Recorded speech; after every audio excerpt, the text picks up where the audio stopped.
Hey YouTube, Dread Joker here, and today we're going to be looking at another one of the G-Frame series. This is, I want to say, the third one in the set. This is the Unicorn Gundam, as you can plainly see. It is very plain out of the box. This is my brother's, and no additional work has been done on this, despite my protest. The kit itself, well, figure I should say, because this is one of those hybrid figures. It's half model kit, half action figure. There's no parts you have to snap off of, or cut off of trees, I should say. So it does have some, let's just call them quirks, because they're not flaws per se. It's just very sensitive about some areas. Starting off, it does very much so look like the Unicorn Gundam. The colors are at least accurate. A lot of the things like the community is complaining about, specifically with the Unicorn Gundams, is the fact that predominantly most of them suck. There's no easy way to put that. The Unicorn is one of the best mobile suits they've come up with, but unfortunately its gimmick screws it over in more than one way. So let's give it a quick spin here. Let's get it aligned first, so that way it's not spinning on a freaking microwave table. From the back, from the front, it's fine. From the back, Bandai, did you forget to paint some stuff again?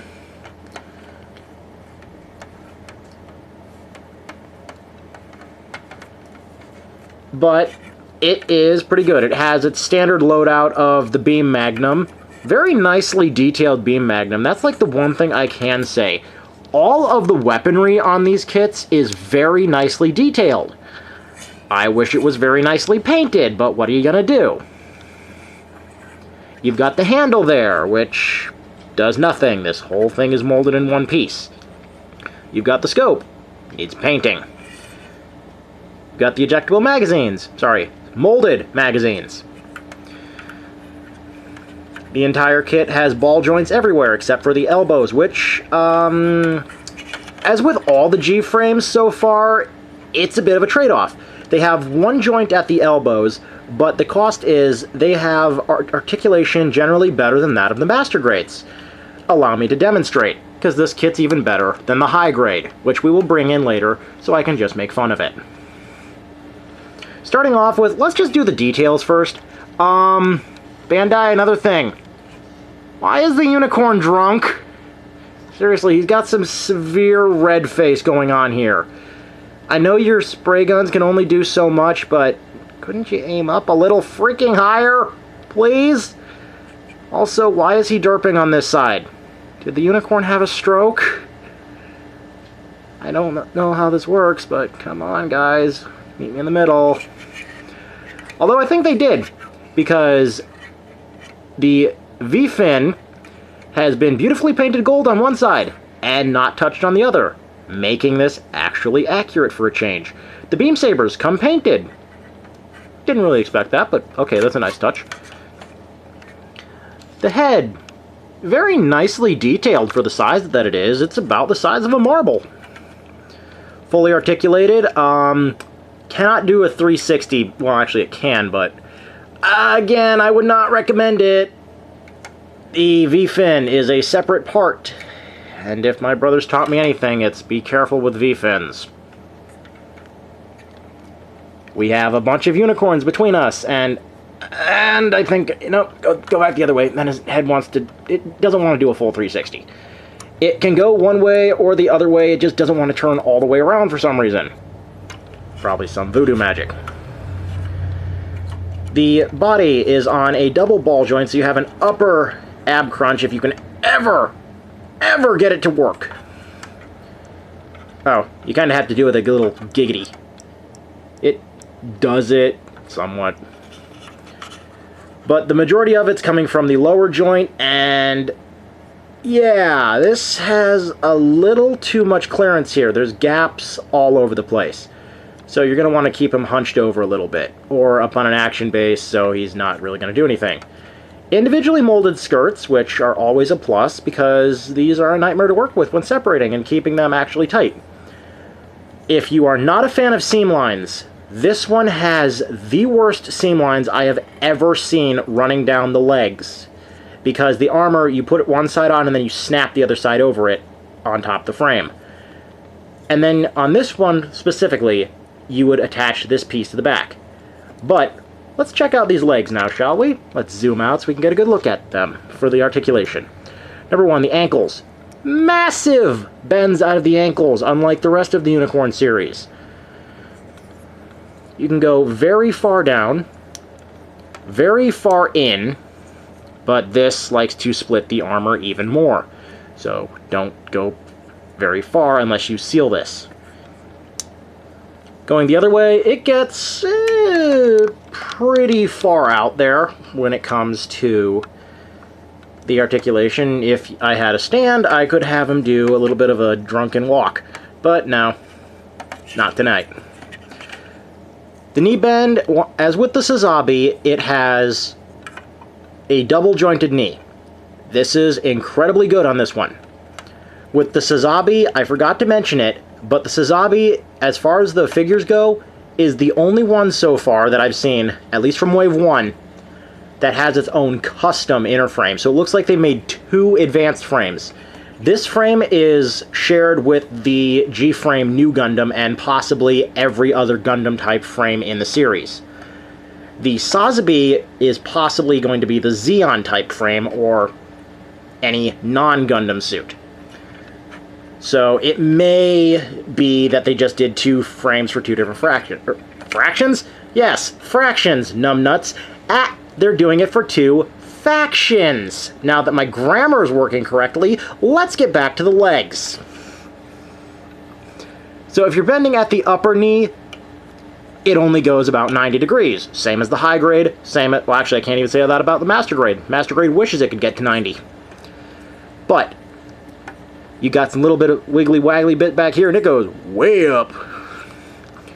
This is so that it can accommodate this. So when you move the second joint down, this flap extends down with it. Very, very far down. And you can bring the leg on the double joint. It does kind of do what the Universe figure does up here, except once again, the Universe figure wishes it could do this.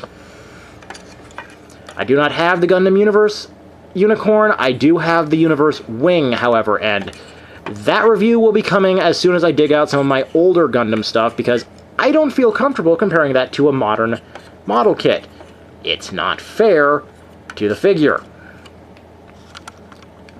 The arm is once again, very mobile. It's on a set of hinges, a double hinge up in the shoulder. You've got one that brings it forward and another that can bring it up. Then in the shoulder itself, we have a ball joint right here, as well as a rotation right here, just below the shoulder, that will, assuming you don't slam into the shoulder parts here with the armor, give it a full 360 spin. Just be careful, it will come off. So just slide it back in, and bringing the shoulder forward, I mean, you can see the joints up here. It comes, if you rotate the arm forward, it comes very forward. To the point where you almost wish these included a beam saber, because this would give you a great slashing pose.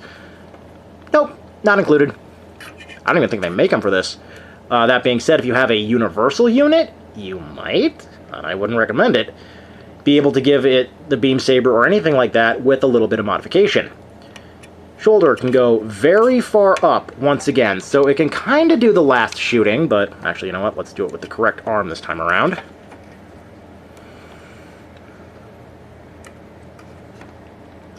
Yeah, I can do the final shooting pose.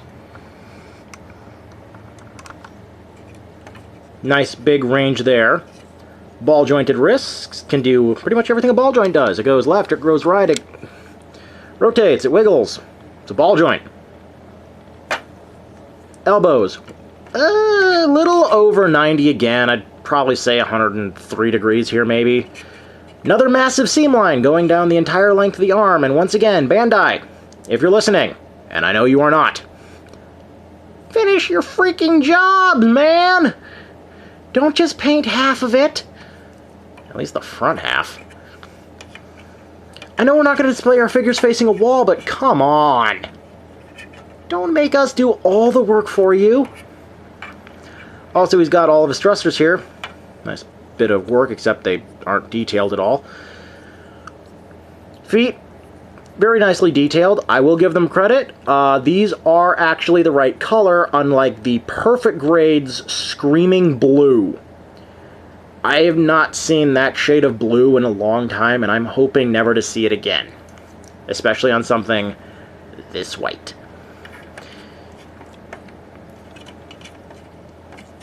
For accessories, other than the Beam Magnum, you also get the interchangeable hands. I have no idea what happened to those. My brother is apparently very bad at things. Believe me, this is going to be made apparent later on. He also includes his shield. Nice shield, once again only detailed on one side, it's fine. Has the clip here, can go on either arm. So, because of this, I am kind of wondering one thing. Because the Unicorn seems to be Bandai's whipping boy when it comes to kits that they just want to churn out, I mean, oh boy, I think we're up to like 15 or 20 different kits right now, and I think that's just for the high grades. It is a bit outrageous. So, I'm going to call it right now and say at some point, and this is likely going to be a premium Bandai, we're likely going to see a full armor of this come, and it's likely going to be like 50, 60 bucks by the time we get it. Or, if you're going through a actual shop, if you can get it, or a third-party handler, likely you're going to be paying pretty close to a perfect grade price. At which point, please don't. These are good. They are not worth a perfect grade. For size comparison, let's zoom back out so that I can bring in its wavemate and predecessor, the Sazabi. For the size, now here's the weird thing. This line, almost every figure in this line is the same height. I'm perfectly fine with this, because frankly, I found it annoying that in the later Universal Century, like you get the F91, like you get kits that go suits that go extremely high, and then come the later years, they start shrinking. I realize that technology gets smaller as it advances. Giant robots should not be susceptible to shrinking in the dryer. That's what it looks like to me. It looks like they were a woolen sweater that you put in the dryer, and somebody turned up the gravity. But for being the same price, these are very good.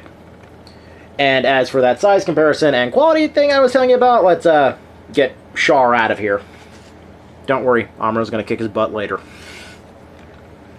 Let's bring it in with the high grade. And as you can see, for as tall as these things are, they're actually about the size of the high grade. Which is a very nice thing to have. This is the full armor, by the way. And if you see any nubs, direct them that way. Direct them at my brother. So yeah, it comes up to about middle of the beam tonfa. But as for that articulation I was telling you about, yeah, it's a unicorn. I don't think I have to tell you, but just in case. Knee, 90. You, balance.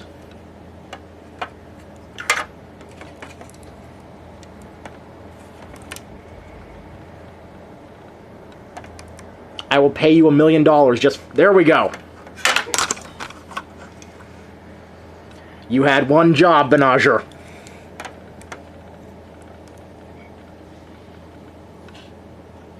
Now, do your best... Oh, that's the problem. Maybe don't drag the rotating plate. 90-degree running man. Over 90-degree boosting man. Also... epic knee kick. Elbow, shall we?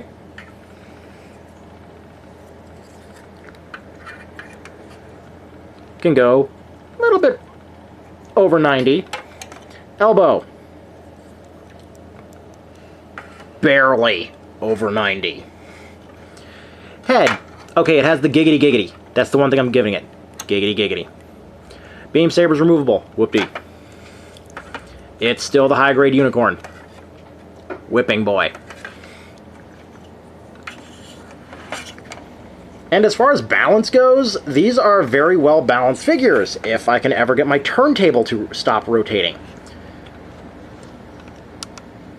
There you see, balance in an awkward position, leg back, foot planted. It is very well done, as long as you can ignore the fact that the paint does not even remotely look correct. That being said, I'm looking forward to the Banshee. I really am. And come later reviews, when I'm screaming and crying because my Banshee is falling apart on me, remember that I said this. That I'm looking forward to another freaking unicorn. I hope you enjoyed the review. If you have any questions, comments, etc., please leave them in the comments section down below, and I will get back to you as soon as I am able. Thank you for watching.